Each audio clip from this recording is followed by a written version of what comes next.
السلام عليكم. وصفتنا اليوم شوربة الخضروات بالدجاج.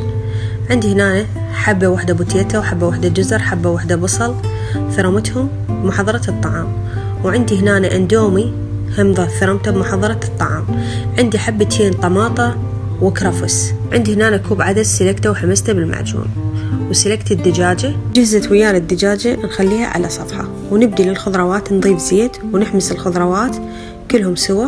أول ما يبدون يذبلون ويانا نخلي عليهم ماي، هنا نشيل علبة الفلفل حتى ما ينفت ويانا، خلينا عليهم ماي وبدينا نذبلهم. من يبدون يذبلون نشوفهم كلش يعني استووا، نضيف عندنا هنا البهارات اللي هي ماجي وكمون وكزبرة وزنجبيل وبهارات دجاج، نضيفها عليهم ونحمسهم مرة ثانية، ونرجع نضيف عليهم الماي ونرجع الدجاجة وياهم، لأن احنا الدجاجة سلقناها نص سلق لأن ردنا نشيل زفرة الدجاج. وهسه هنا أول ما تبدي تستوي ويانا الدجاج والشوربة نشوف المواد كلها ذبلت واستوت، نضيف الأندومي عليهم ونبدي نحركه حتى ما يتكتل ويانا، ونضيف العدس.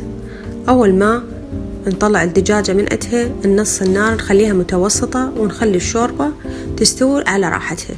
إيش قد ما خليتوها على نار هادئة إيش قد ما راح يطلع وياكم الطعم طيب. راح أطلع الدجاجة وأدخلها للفرن. أنا ضفت صلصة على الدجاجة قبل لا أشويها اللي هي كاتشب ودبس الرمان وصلصة السماق، وخليت عليها بهارات مع المندي. أول ما تبدي الشوربة تضخن ويانا نضيف عليهم الطماطة والكرفس اللي هي هاي آخر مرحلة قبل لا تطفونها. هنا راح أطبخ التمن، أحمس البصل وأذبله وأضيف عليه الشعرية وأضيف التمن وأضيف له كركم وبهارات برياني دجاج. كملت ويانا الوصفة وعلينا وعليكم بألف ألف عافية، وأتمنى ما كان الفيديو طويل عليكم وممل. في أمان الله.